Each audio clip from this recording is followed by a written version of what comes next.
Fe2O3 plus 2Al is equal to Al2O3 plus 2Fe। तो ये reaction दी हुई है, ठीक है।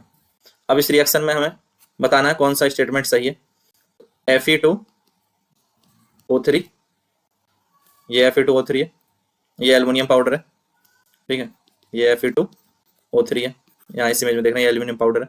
और जब ये रिएक्ट करते हैं तो ये बनाते हैं एल्युमिनियम ऑक्साइड Al2O3 और साथ ही में बनता है Fe यानी लोहा, ठीक है, आयरन। तो Fe2O3 प्लस 2Al बनता है Al2O3 प्लस Fe 2Fe। तो यहाँ देखेंगे तो AB plus C is equal to AC plus B। तो B डिस्प्लेस हो गया, A और B थे पहले साथ में, अब C अलग था, पर अब A और C साथ में है, B अलग है। तो एक एलिमेंट जो है वो डिस्प्लेस हो गया। तो एक एलिमेंट डिस्प्लेस हो गया तो इसको हम कहेंगे डिस्प्लेसमेंट रिएक्शन। अगर दो होते तो इसको कहते डबल डिस्प्लेसमेंट रिएक्शन, ठीक है। इसमें भी देख लो A B और फिर है C। तो A B और C, तो यहाँ A अकेला रह गया और B और C ये साथ में आ गए, तो ये एक एटम डिस्प्लेस हुआ तो इसको कहा डिस्प्लेसमेंट रिएक्शन।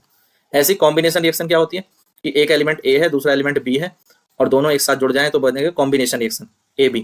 डबल डिस्प्लेसमेंट में क्या होता है, ये AB कंपाउंड है, ये CD कंपाउंड है, तो इसमें से एक, दोनों में से एक एक एटम डिस्प्लेस हो जाए तो AC और BD बन जाए, ठीक है, इस तरह से। या फिर AD और BC बन जाए, तो एक एक एटम डिस्प्लेस हो तो दोनों में से, तो डबल डिस्प्लेसमेंट रिएक्शन।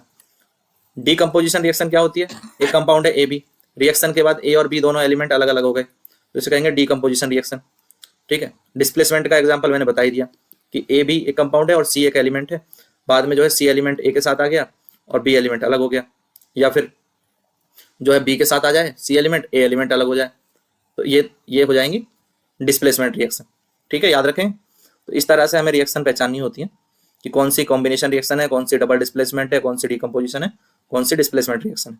तो आगे इस तरह के कई क्वेश्चन आएंगे।